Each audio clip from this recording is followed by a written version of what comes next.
आज बात करते हैं पैसे की। ये हमारी जिंदगी का इतना जरूरी हिस्सा है, पर फिर भी इसे समझना इतना मुश्किल क्यों लगता है? आज हम पैसे से जुड़े हमारे बर्ताव और फैसलों के पीछे की साइकोलॉजी को समझने की कोशिश करेंगे। तो सवाल यही है, आखिर पैसे को समझना इतना मुश्किल है क्यों? देखने में तो ये बस नंबरों का खेल लगता है ना? प्लस माइनस बस।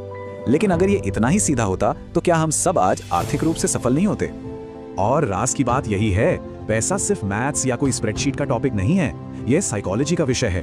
यह हमारे बर्ताव से, हमारी भावनाओं से, हमारे डर और हमारी उम्मीदों से बहुत गहराई से जुड़ा हुआ है। तो चलिए इस साइकोलॉजी को थोड़ा और समझते हैं। हम पैसे से जुड़ा हर एक फैसला अपने निजी तजुर्बों, हमारी परवरिश कैसी हुई है और दुनिया को देखने के अपने अलग नजरिए के आधार पर लेते हैं। इसका मतलब क्या हुआ?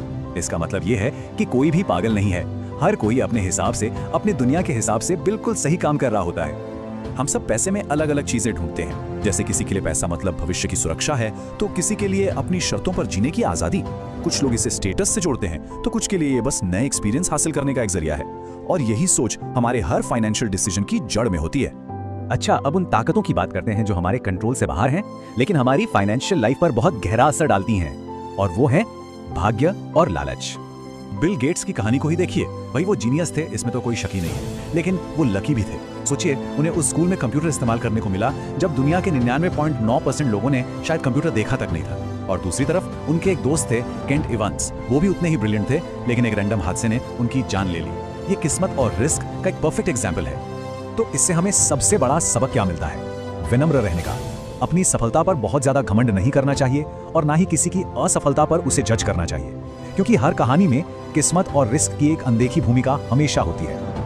भाग्य और जोखिम तो बाहरी ताकतें हैं, लेकिन एक दुश्मन हमारे अंदर भी है, और वो है लालच। ये इंसान का एक अजीब स्वभाव है कि हमारे लिए काफी कभी भी काफी नहीं होता। गोल पोस्ट हमेशा आगे खिसकता रहता है। 1 करोड़ कमाओ तो 10 करोड़ की भूख, 10 कमाओ तो 100 करोड़ की। ये एक ऐसी रेस है जिसका कोई फिनिश लाइन नहीं है।